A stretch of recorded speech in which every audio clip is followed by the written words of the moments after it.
ভগবানের কাছে কি চাওয়া উচিত আমাদের?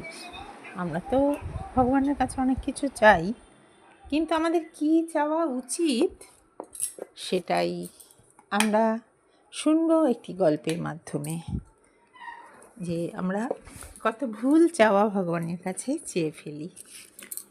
একবার 3 জন বন্ধু এক রাজার কাছে গেলেন।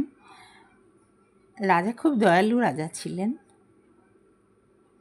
রাজার কাছে গিয়ে তারা মিনতি জানালো যে তারা খুব অসুবিধার মধ্যে আছে, তাদের কিছু বলার আছে রাজা মশাইকে। তো রাজা মশাই বললেন যে বলুন আপনারা কি চান। প্রথম বন্ধু এগিয়ে গেল, গিয়ে হাত জোড় করে বলল, মহারাজ আমার বাড়িটা একদম ভেঙে গেছে, খুব কষ্ট হয় থাকতে, আমাকে যদি একটা সুন্দর করে বাড়ি বানিয়ে দেন তাহলে খুব উপকৃত হই। রাজামশাই সঙ্গে সঙ্গে মন্ত্রীকে ডেকে নির্দেশ দিলেন, কাল থেকে যেন এনার একটা সুন্দর বাড়ি তৈরি করানোর কাজ শুরু করা হয়। এবার দ্বিতীয় বন্ধু এগিয়ে গেলেন। দ্বিতীয় বন্ধু এগিয়ে গিয়ে বললেন, হে মহারাজ আমার বাড়িটা মোটামুটি ঠিকই আছে, কিন্তু বাড়িতে যাবার যে রাস্তাটা খুব খারাপ, বাড়ি যেতে খুব কষ্ট হয়। রাজামশাই এবারে মন্ত্রীকে নির্দেশ দিলেন, কালই যেন এই ব্যক্তির বাড়ির সামনে রাস্তাটি সুন্দর করে তৈরি করে দেওয়া হয়। এরপর তৃতীয় বন্ধুর পালা। তৃতীয় বন্ধু আস্তে আস্তে রাজার দিকে এগিয়ে গেলেন, কিন্তু গিয়ে কিছু চাইতে পারছেন না। রাজামশাই বারবার বলছেন, বলুন কি চান আপনি। তৃতীয় বন্ধু হাত জোড় করে বলল, মহারাজ আমি না এমনিতে কিছুই চাই না, সত্যি সত্যি আপনি যদি অভয় দেন তাহলে একটা কথা বলি। রাজামশাই বললেন, বলুন অবশ্যই বলুন।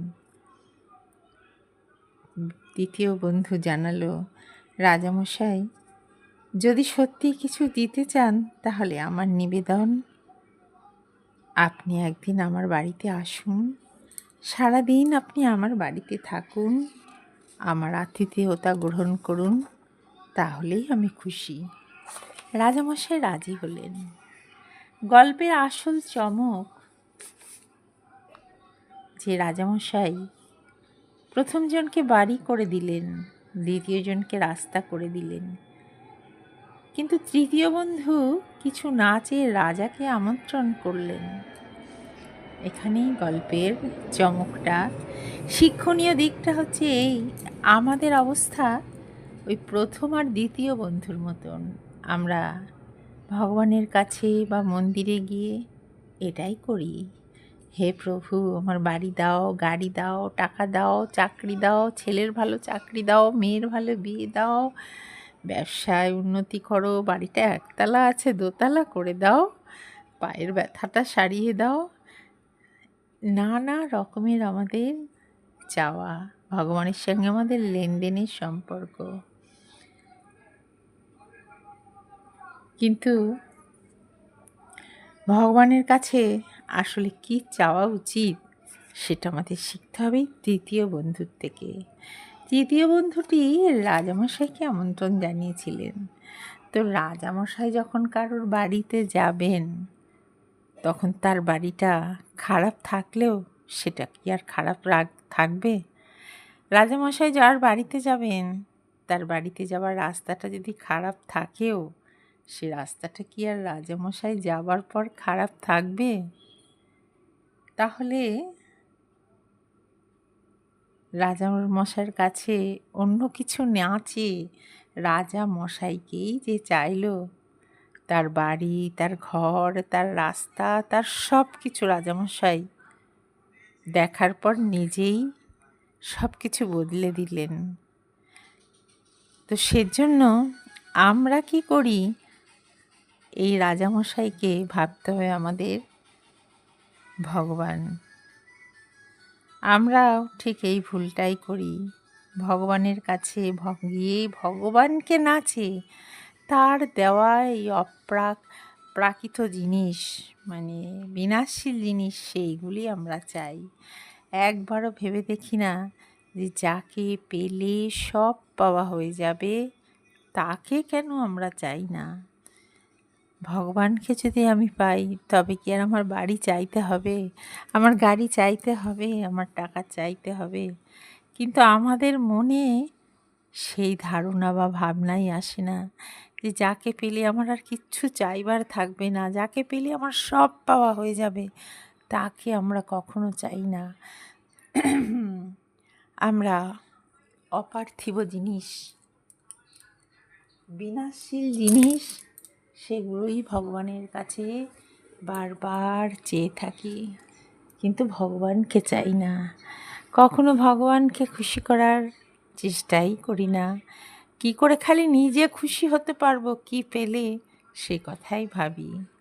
সংসারে ছেলেকে খুশি করার চেষ্টা করি, মেয়েকে খুশি করার চেষ্টা করি, স্বামীকে খুশি করার চেষ্টা করি, কিন্তু জীবনের শেষ প্রান্তে গিয়ে কাকে যে কে খুশি করতে পারে, সেটা সবার নিজের নিজের ব্যাপার। কিন্তু কখনো কি ভগবানকে খুশি করার কথা আমরা ভেবেছি? ছেলেকে জিজ্ঞাসা করি দিনে 3 বার, ঠিকমতো খেয়েছিস তো?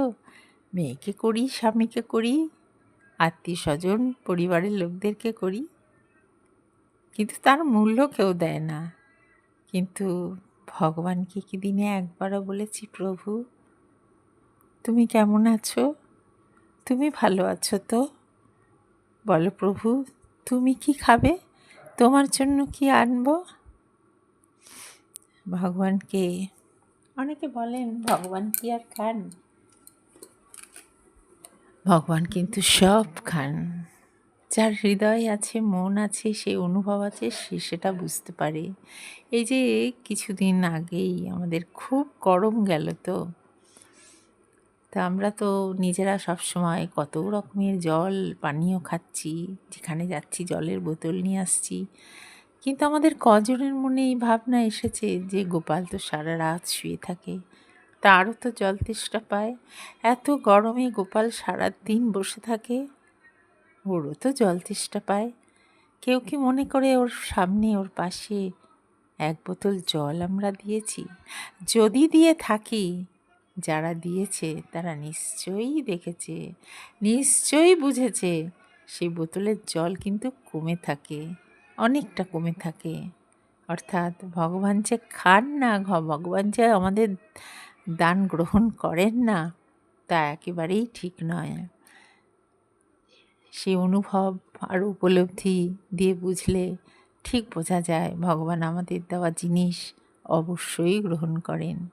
শুধু চাই অন্তরের ভালোবাসা, আর আকুতিটা হওয়া চাই ভগবানকে পাওয়ার, যে প্রভু তুমি শুধু আমার আর আমি শুধু তোমার, আর বাদ বাকি সংসার সেটা আমার দায়িত্ব আর আমার কর্তব্য, কিন্তু আমার অন্তর, আমার প্রাণ, আমার মন, সেটা শুধু তুমি। আর সেইভাবে ভগবানকে গ্রহণ করলে ভগবানের কাছে কখনো ঘর বাড়ি টাকা পয়সা চাইবার কোনো প্রয়োজনই নেই। ভগবান নিজেই গীতাতে বলেছেন যে অনন্য চিন্তস্য যে জনমাং পর্যুপাসতে তেষাং নিত্যাভিযুক্তানাং যোগক্ষম বহাম্যহম। অর্থাৎ অনন্য চিত্ত ভক্তের যা কিছু প্রয়োজন আমি নিজে বহন করে নিয়ে যাই। নিজে বহন করে নিয়ে যাই মানে সবসময় তো ভগবান নিজে আসেন না, কারোর না কারোর রূপ ধরে আসেন, কিন্তু অনন্য চিত্ত ভক্তের জন্য ভগবান সব কিছু জোগাড় করে দেন। তাই এই কাহিনী থেকে আমরা জানতে পারলাম আমাদের ভগবানের কাছে আসলে কি চাওয়া উচিত। হরে কৃষ্ণ, জয় রাধে।